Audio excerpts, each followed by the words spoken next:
information table, if you could go ahead and take a seat, that would be great.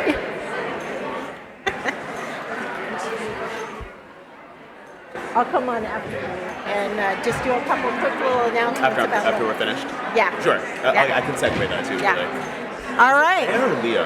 Either. Oh, okay. Depends. You know people from how they say your name. Right. Do you prefer one? Okay. All right, we're going to go ahead and get started again. ¿Está lista, sí?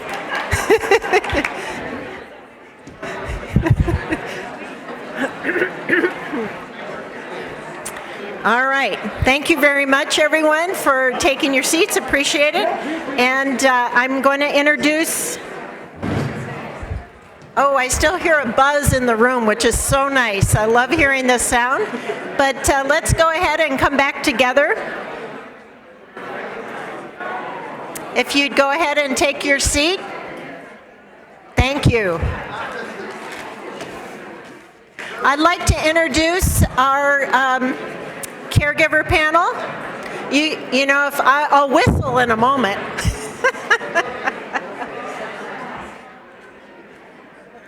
I love it. It's everybody's. If you'd, everybody's at the tables, if you'd go ahead and the information tables, please feel free to take your seat again. We have a wonderful caregiver panel who's going to speak now. I know, little by little. All right, I am going to introduce Ephraim Getahun, who will be facilitating our caregiver panel. And Ephraim, as you see in your program, is, and I'll get your right title, Ephraim, Director of Strategic Partnerships and Training for Open House. So welcome.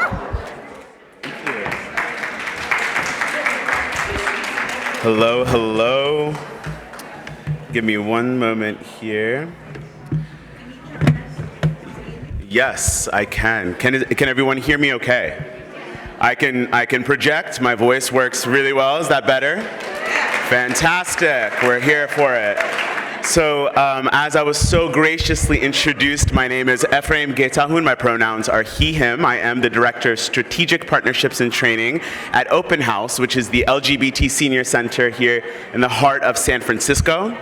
And I have the greatest privilege of what is, for me, the highlight of today's event, which is the Caregivers panel.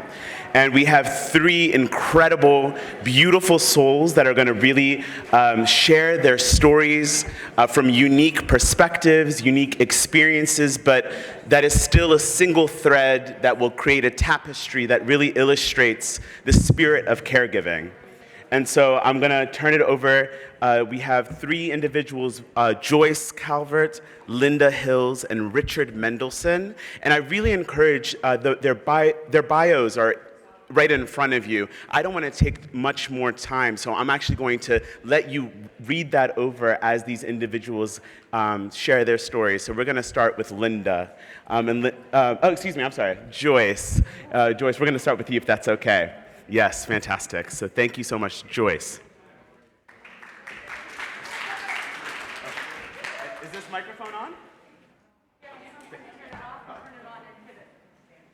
It goes right up to your mouth. I'm sorry. You can clean it if you like.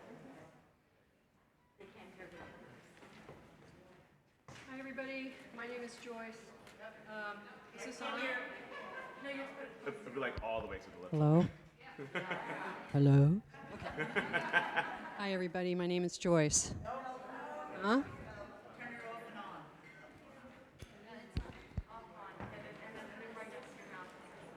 Testing. Okay. All right, you guys. All right, you guys. I'm going to give you a disclaimer, first of all. I'm kind of a rule and structure-oriented person, so I went exactly with the questions that they gave us.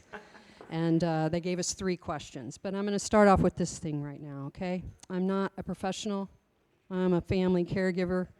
And my only way to show you what I do and how I do it is to kind of self-talk. I'm going to talk to myself right now, okay? Besides, I'm nervous. So if you came to me and you said, what do I do now that my loved one's been diagnosed with dementia? I'd ask you a million questions. I'd ask you, who are your family? Who are your friends? What's your financial situation? Do you have long-term care insurance? What's your housing security? But the most important question I would ask you is, are you teachable? Because in my experience, I was either going to learn a lot with this experience with my wife and taking care of her with her dementia, or I was going to be miserable.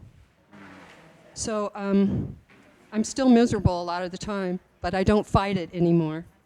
I let myself be it and move along. So there's also another question, another option for you, and that is the option is to bail.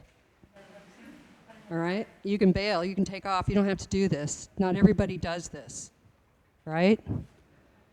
But if I was going to stay, I had to be teachable. So I've been caring for my wife, Jane, for 7 years. Oh, that's what it is. It's the angle. It's the angle. Yes, yes. And it's in so many things in our lives, it's the angle.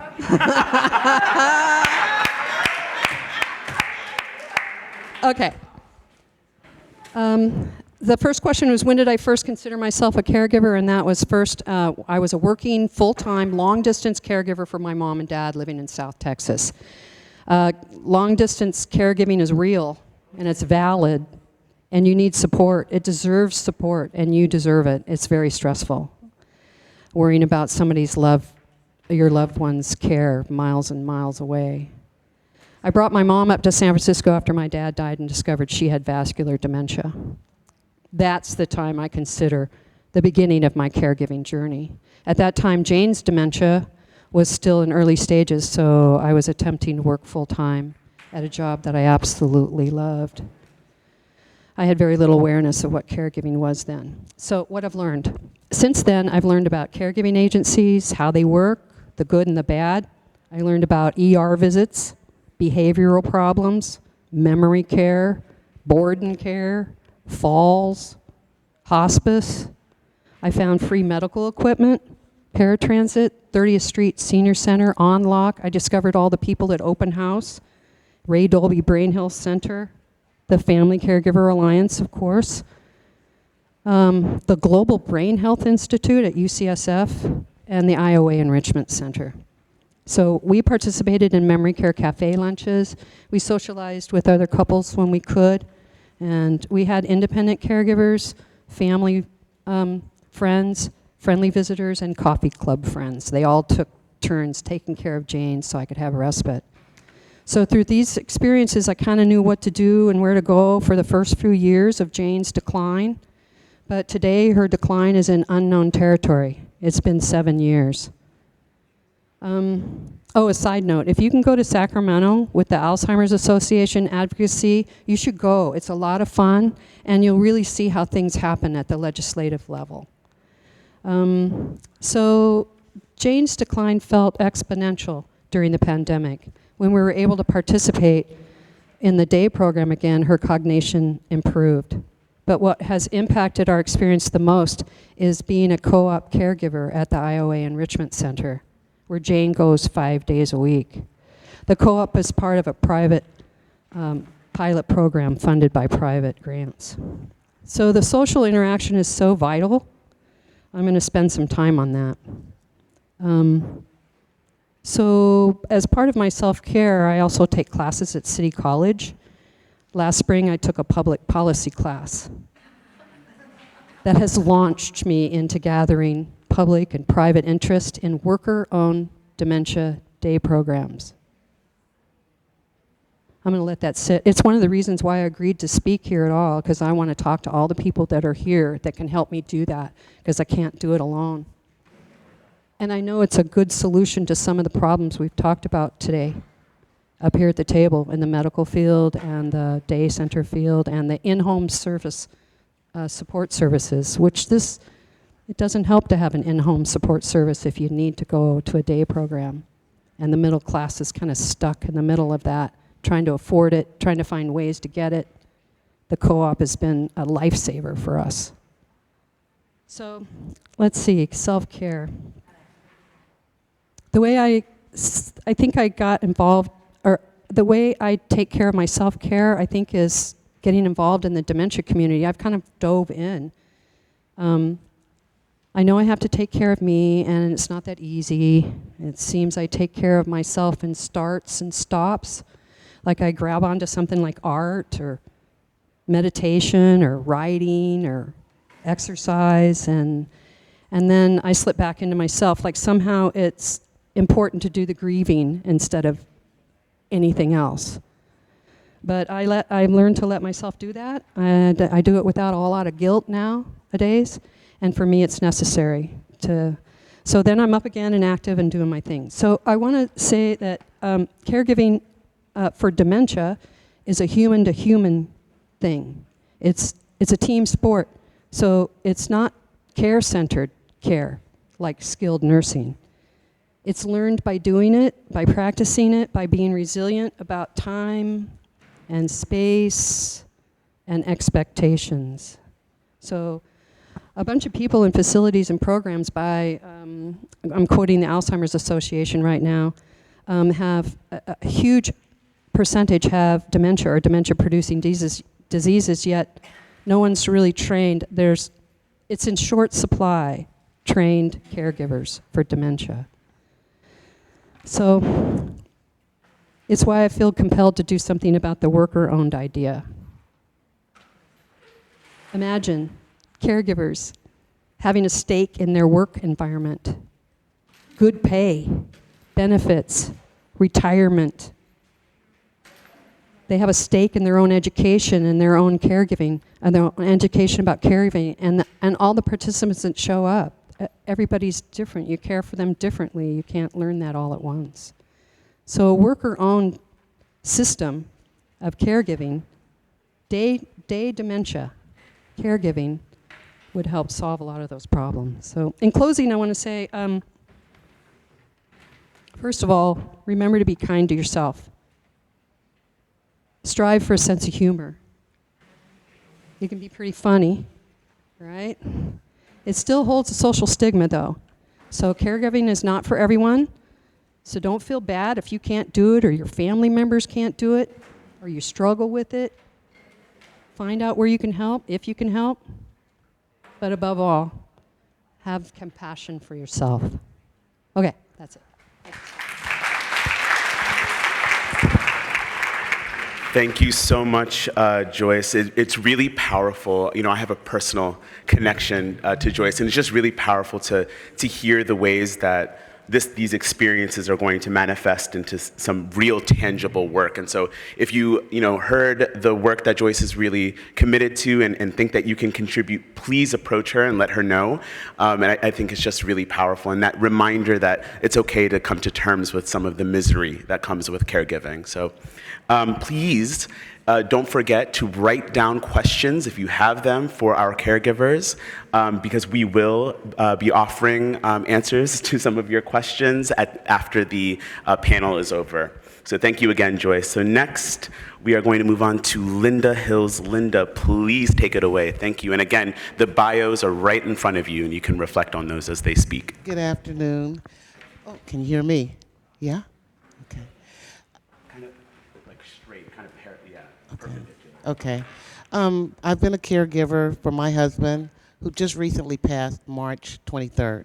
But he was diagnosed with Parkinson's and dementia in 2015. But the family, we had already known that there was something, his memory loss. He was a dental technician, inability to do his work. And being a very prideful person, he didn't want me to do a lot for him, but as he progressed, there was more. I'm going to look at you. Thank you. More that I had to learn about a balance, giving him his respect and also helping myself to be a care provider for him. I became a strong advocate for him. We did a lot of things together before the end. I looked at resources in the community. We went to South the Market for art programs. He was involved with the San Francisco Ballet with Cecilia Beam, to do exercises in ballet. He also went to rock study. I looked at a lot of resources and things that I thought would be beneficial to him that he would enjoy. Rock study boxing because he used to box in his younger days. He was 86 when he passed. I got involved in a lot of, I think it's really important for care providers to have a support group. If you can do the support group through your hospital plan or through Family Caregivers Alliance, through their other entities that provide support groups. I was attending the support group in Daly City, it's Stanford Support Group for Parkinson's. Then I also attended Kaiser Support Group for dementia. And it really gave me a lot of resources and comfort to hear other people having the same issues on how to take care of someone who's leaving you. I mean, I was grieving him during the time of taking care of him also. I got really involved. We were talking earlier with the panel, and that's something I wanted to bring up, and I didn't put it in my notes. Got really involved with Kaiser. And Kaiser's doctors, some of the doctors in the ER department on how they treated him or wouldn't listen to me. I made such a big stink. Now I'm on Kaiser's geriatric emergency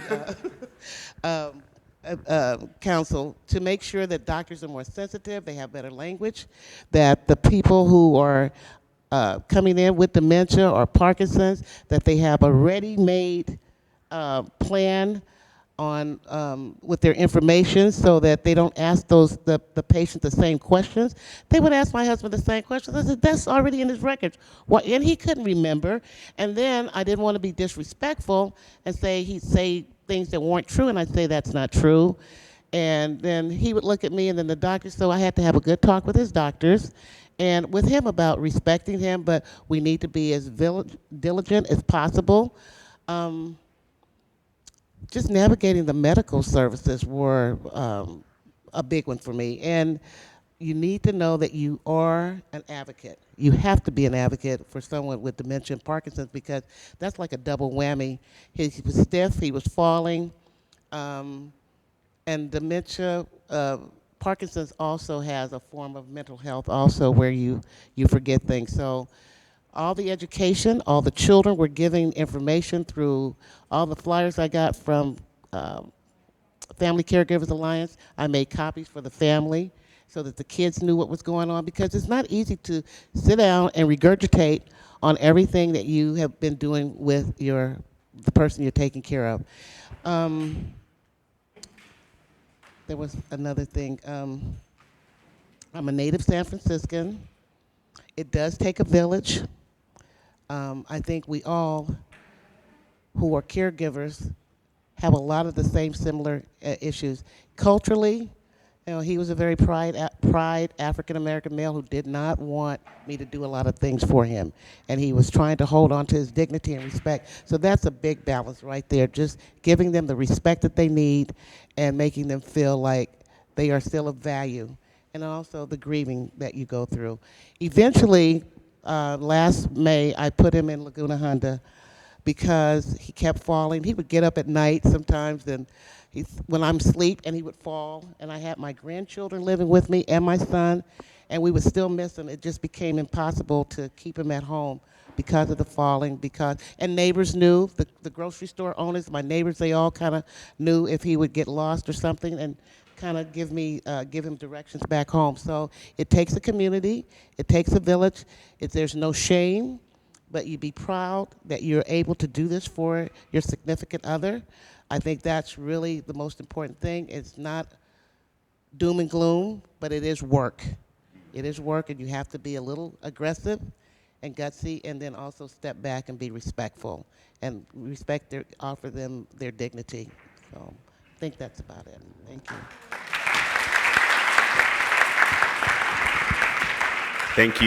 Thank you so much, Linda. I think all of our hearts are with you over your loss, and what a beautiful way to commemorate his memory by sharing your story. So thank you so much. Yes. Oh.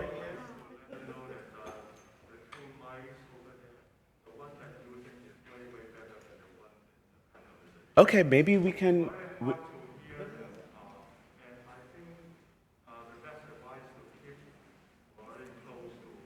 Sure, sure.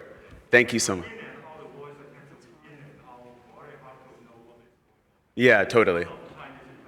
Yeah, I understand. Thank you so much for that. Yeah, I think, sometimes it's our first speaking engagement and people kind of get nervous and forget to keep their mic. Maybe, Richard, for you, when you speak, you might feel comfortable coming up to the podium. Speaking of Richard, we're going to move on to this next speaker.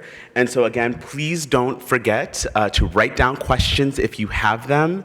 And we're going to close out this segment with those questions and have our caregivers provide answers to those. So next speaker is Richard Mendelson, who's going to share his experience and his story.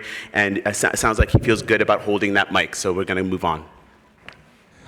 Good morning. My name is Richard Mendelson, and my wife's name is Barbara. We've been together for 47 years.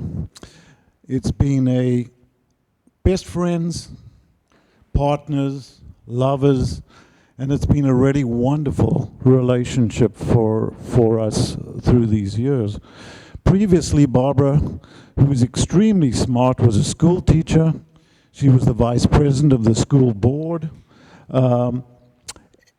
And our relationship, we divided things up. I was a business person. I was a developer in San Francisco, so I was very busy most of the time doing business. Barbara took on the job of taking care of the children and the schools and being involved in the school. And it was a very supportive team. She did her thing, which in some ways I think was more complicated than mine. And I did my thing, and we came together, after hours and talked about all the things we did, and it was a good way for us to have our relationship. She was diagnosed in 2016 with Alzheimer's. When I called my grown children to tell them that she had had this diagnosis, and I said to them, and I think it might have been at least 2 years before this that she's been forgetting. And my daughter turned around to me and said to me, "Dad, it's been 5 years. It's been way longer than you think." And so for most of us, when we get the diagnosis, that wasn't the beginning of this road. This road started quite a long time before that. Watching the decline has been very difficult for all of us as caregivers. To watch this really smart woman start forgetting, going downhill has been very difficult. She was the favorite mom of all the friends. They all came over. All the girls would come over. She would be the one through the years of drugs, sex, and rock and roll. That was my wife. She took care of everybody. If they OD'd on LSD, they spoke to my wife. That was kind of the way it was, And she was always involved in their schoolwork up and through college. Both my kids went to NYU, and one of my daughters used to send my wife all her college papers to write. She was still doing that. She was super, super smart. When I met her, she was the funniest person at the table. She's pretty convinced that's the reason I married her, because she was really, really funny. And so we decided when this thing came on that we weren't going to drop the humor in our lives. We needed to make sure that fun and funny was still a very important part of our lives. We make a lot of politically incorrect kinds of jokes. I'll turn around to her sometimes and say, "Don't worry, I'll do everything." And we both just crack up. We think that's really, really funny. And for most people that sounds weird, but for us, it keeps the humor going in our lives. The most difficult decision we had is when Barbara had to stop driving. All of us who drive are connected to those wheels. It was the most important time in your life at 16 years old when you got your driver's license.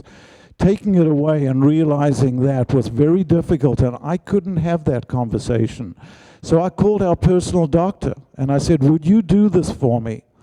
And he said yes, and I took her over, and he said to her, I think it's time to stop driving. And that was it. I couldn't have done that.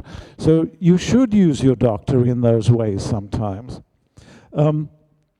She really doesn't like to be treated like a baby. She keeps saying, I don't need a babysitter, I don't need a babysitter. So when I'm arranging things with friends to see her, what I do is I text with them, we find out the good date for them to see, and then they text her.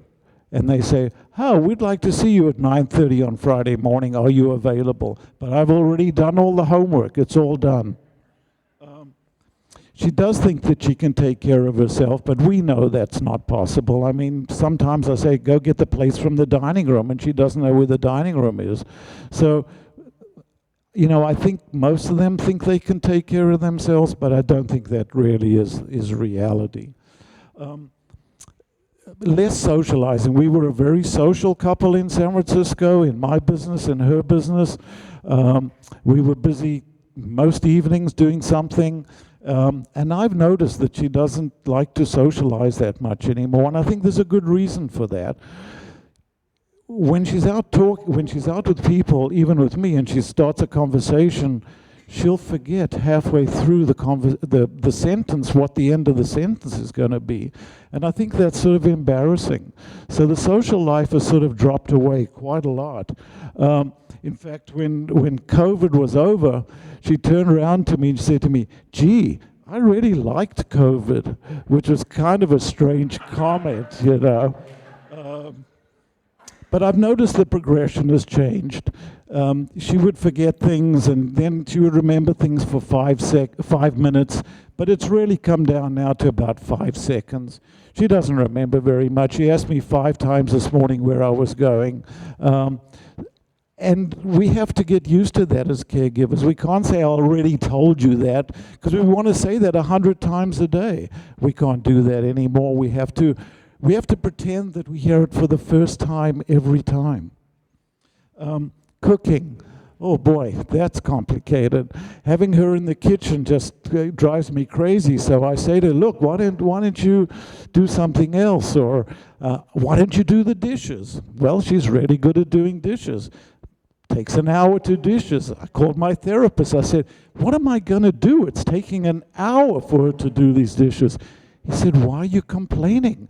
You have an hour to watch baseball. What are you complaining about? Plans for the day. We don't plan in advance because she doesn't remember. So when we wake up in the morning, I say, at 10 o'clock today, you're seeing your friend. And she'll say, but I didn't know that. I said, yes, I did. I told you that a week ago. That helps. I have time where I take off once a week. I get friends to come in and take care of her. I go play golf once a week. I bike ride. I play poker. I do things. But I always need to schedule to have somebody, and that is very complicated. She's happy to sit all day and watch CNN because she can watch the same story over and over and over again, and it's the new story. So I often cheat, and I put her in front of CNN for the day. You do have to pick your battles. You can't fight every battle. And so we try to do that. But I had one thing come up that was very complicated recently. She was diagnosed with having cancer on her nose, and she's a melanoma survivor. And I had to make a decision because I knew she was going to have major surgery and cosmetic surgery and the whole thing. I knew she was going to freak out and that she wouldn't understand what was going on. And I was saying to myself, do I want to do this? Do I want to just let the cancer grow? How much longer is she going to live? Is this worth the next few years, months of her being distraught about her face being cut up?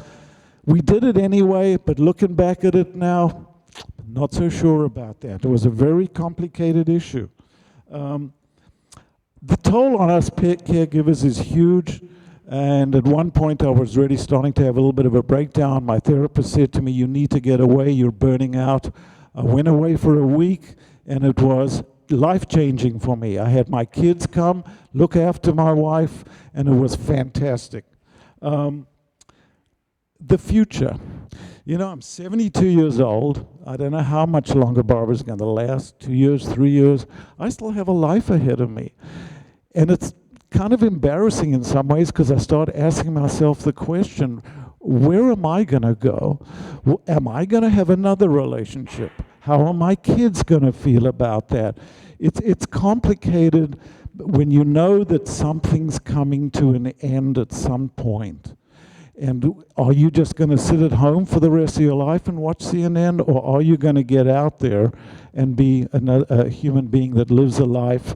And how is your family going to react if you bring somebody else in? Or sort of early questions to ask, but it's been like that for me for a while. So I just want to say, this is the toughest job I ever had, and I'm sure for all of us, there's nothing tougher than being a caregiver. So thank you very much.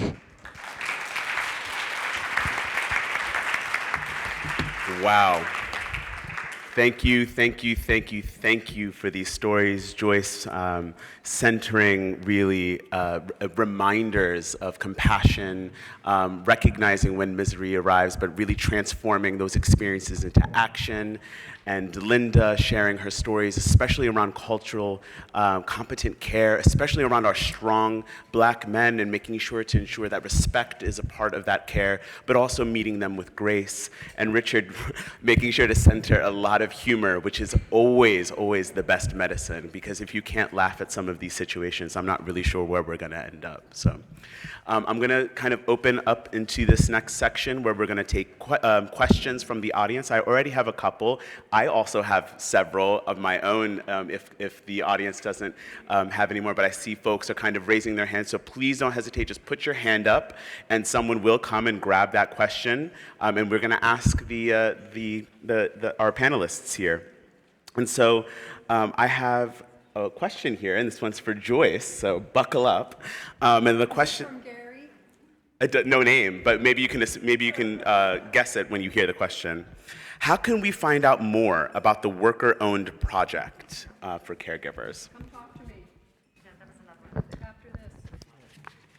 I have a whole proposal.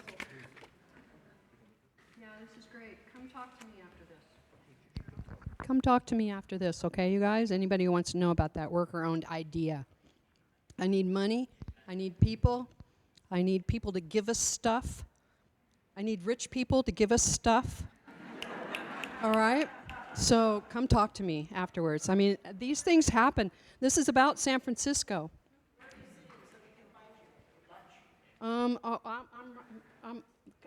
of around. I'm around. Yeah, I'm nervous. So I'm walking around. Okay. Thank you. Yeah.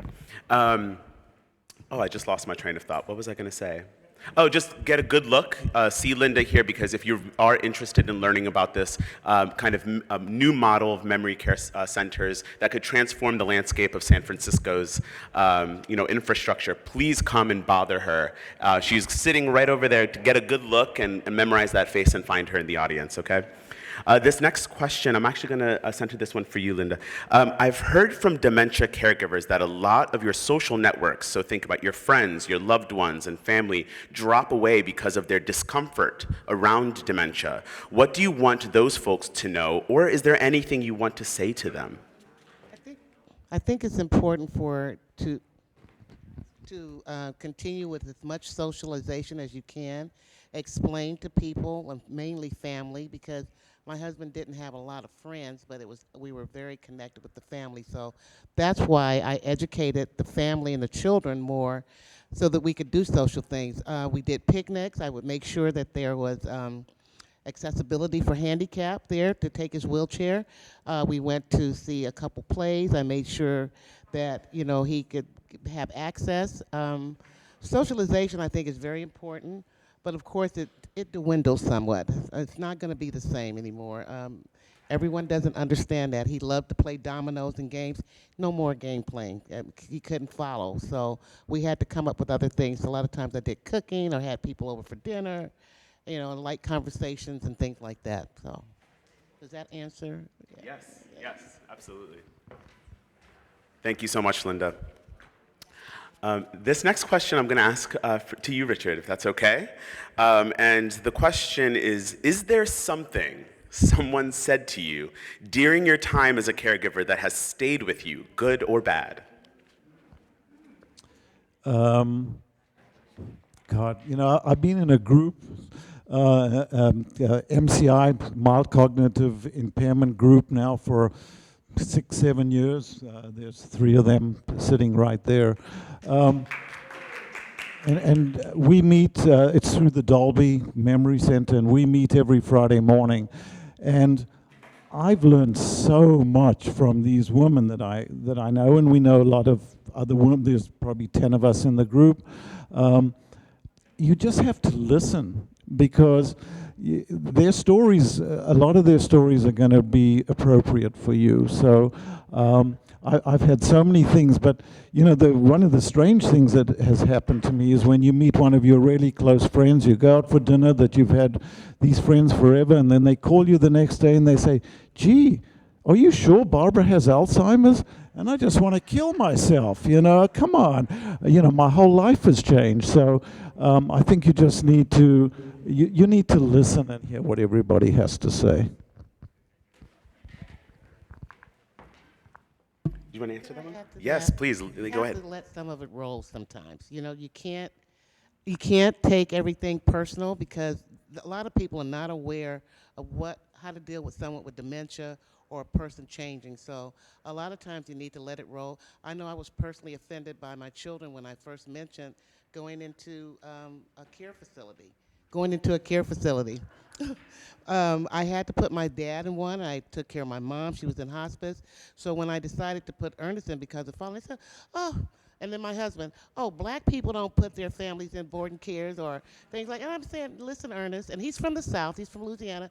And how come I can't be at home? You keep falling. I don't. We did everything, bars, carpet up, just to make sure that he was comfortable and safe. And I said, we're not in a generational home where 5 or 6 people are living with. It was just him and myself. I moved in a grandchild, and I moved in a son so that they could help me out a little bit. But there were comments made that maybe we could have did something different. But I was the primary provider. I was there every day visiting him, and we did adult day centers. We went through the whole thing. So you can't take everything personal, and they will say things because they're not intuitive or sensitized to what you're going through, and you may have to let it roll, and that they don't understand.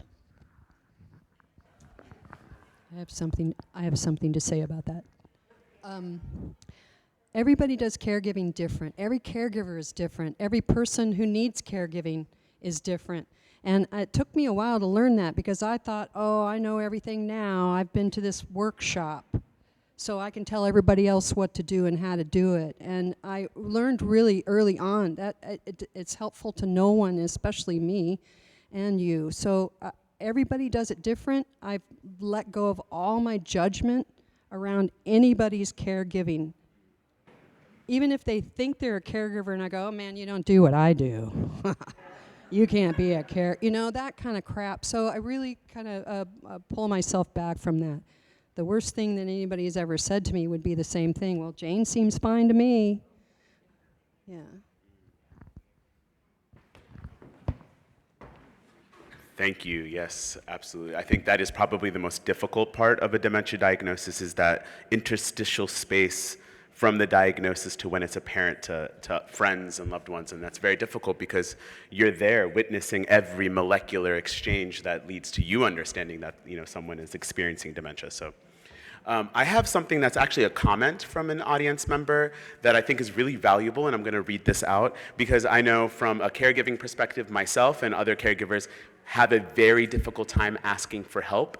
And this tip is actually really incredible. I'm going to share this with lots of people that I know that are caregivers. But essentially, the comment is that when someone asks you how they can help, rather than having to face this burden complex and navigating the difficulty of actually saying, yes, I do need help. In your private time, build a list of things that you actually need, without anyone observing what the real, authentic things that you need in your life, and then produce that list anytime someone asks how they can help you, and they can assign themselves one of those tasks to do for you, so that exchange of having to humble yourself and ask for help is alleviated a little bit. So I really appreciate someone who just walked up.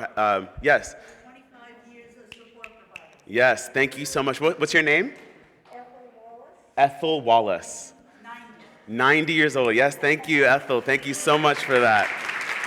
Thank you. That's a really, really smart tip, and I'm definitely going to employ that. I really, really love that idea.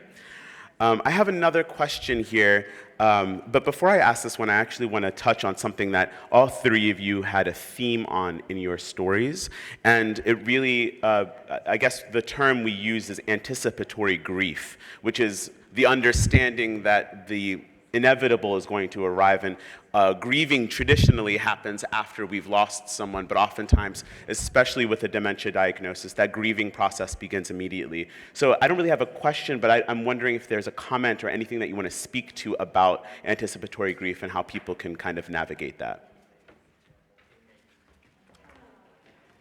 Yeah, it's a big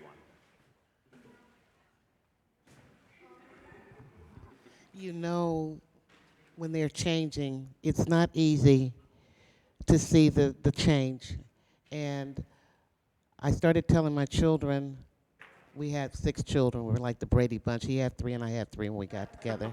44 years together, but when you see the change, all I could do was pray, ask for guidance to help him to be the best, because I think sometimes they know also, they know that there's something going on, but they're holding on to their dignity, so it's not easy, but you do start the grieving process before they're gone. And then even after they're gone, there's another grieving process. It's a little bit different because their energy is no longer there, they're physically no longer there, but when they're going through this process, oh, I'm sorry, thank you, help me. It's not easy, but you can get through it, because if you really care and love that person, you're going to do what you can to help them to get through it too. And I thank God that I was able to be there for him. And I do wonder, yeah. Yeah, I'll say I talked about that grief, and that I actually have to go there and feel that grief. Otherwise, it comes out in all these crazy ways in my life. And so that's how I deal with that anticipatory grief. I do a lot of writing, too. I've done a lot of writing about grief and what I'm feeling as I'm going through this. And that's been cathartic also. So, yeah, and I'll give that.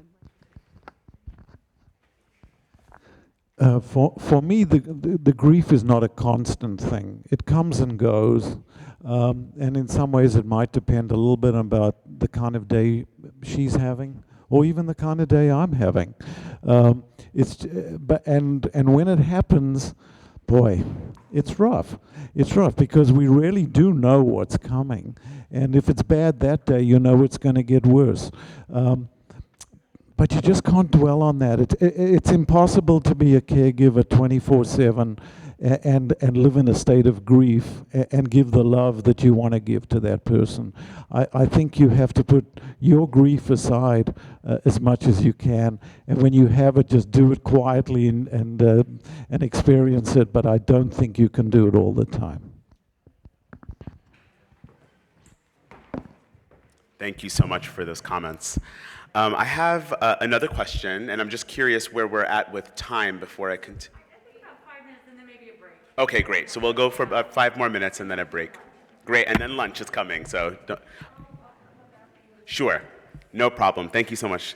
And so this is just a comment specifically for you, Joyce. They're just thanking you and that you've inspired them. I've been trying to do solo traveling, and I will be doing a driving trip pretty soon to the Pacific Coast, to Big Sur. That's fantastic. So I'm glad that someone feels motivated, so that's fantastic. More about that workers co-op. So find Joyce if you have questions about that co-op. Find her after this. Ooh, this is a good one. What if anything, do you wish that providers, both medical and mental health professionals, or you and your loved ones that you've interacted with, would have done differently to better serve you and your loved one with dementia or a chronic condition? And anyone can answer. I'll take that first. Getting back to the story I told you about my wife having the cancer removed from her nose, I called the office in advance to say to them, look, I need you to know I need to be in the room, and my wife has dementia. Well, when we got there, the doctor kept talking to her, and she didn't understand what he was talking about. So I pulled him aside, I took him outside, I said, I need to talk to you for a minute. You need to talk to me.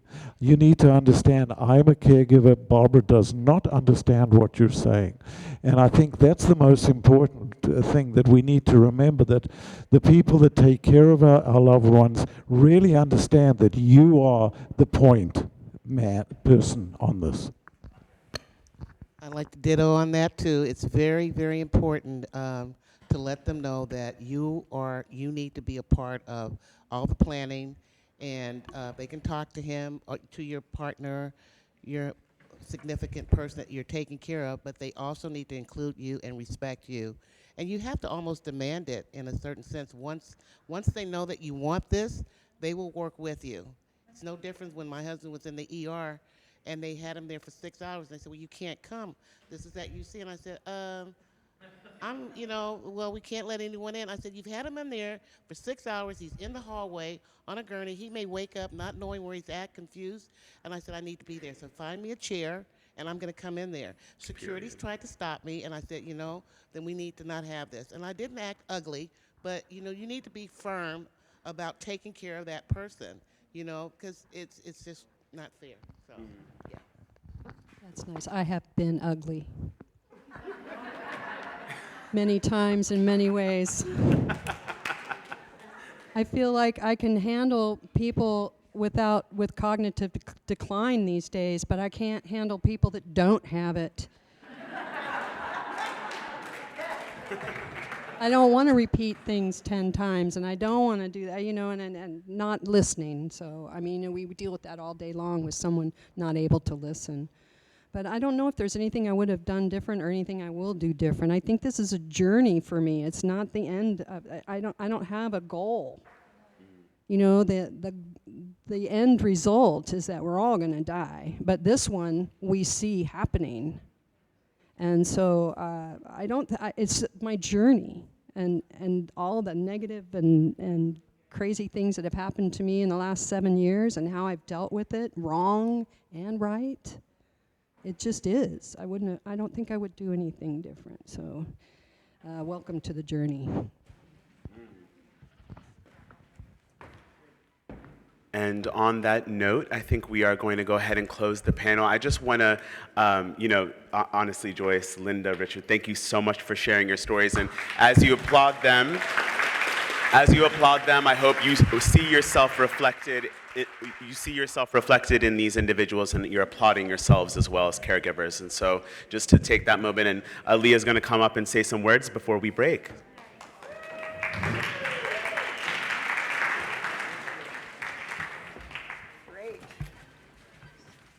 But before you go, I want to give you a little thank you.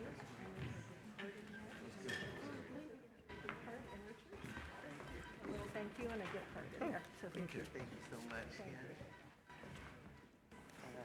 All right. Wasn't that fabulous? There's nothing like hearing it. And my guess is for everything that they said, there are many of you in the audience who have felt very similar things or experienced similar things. So thank you for them for helping us put that out there in the open. Couple things, we're getting ready for lunch. You may have noticed that we've got some boxes over there. We're going to call, you have a number in the middle of your table. Just to make things sort of sane, we're going to call numbers and have those tables go up. We have a good selection of staff that will be over there to help give out lunches. We also have staff who speak Cantonese and Spanish if you have any questions for your lunch. In the back of your name tag, you'll see a little yellow slip. That's your lunch ticket. And some of you who requested, you had an option at registration to select vegetarian. For those of you that did, there's a small group of you. Everyone will be asked for their ticket, so plan to take that ticket and give it to somebody at the table there. But if you have a vegetarian one, they will make sure that you get a vegetarian lunch. All of the lunches are fabulous. There's just two kinds, vegetarian and non-vegetarian. So, and the non-vegetarian, I think, are chicken. So, the other thing I would like to mention before we break for lunch is on your table, in addition to those bowls of candy, right, that had been getting us through the morning, there's some pens and there's some fun little napkins that say, "Let's celebrate caregiving," and you're welcome to take both home.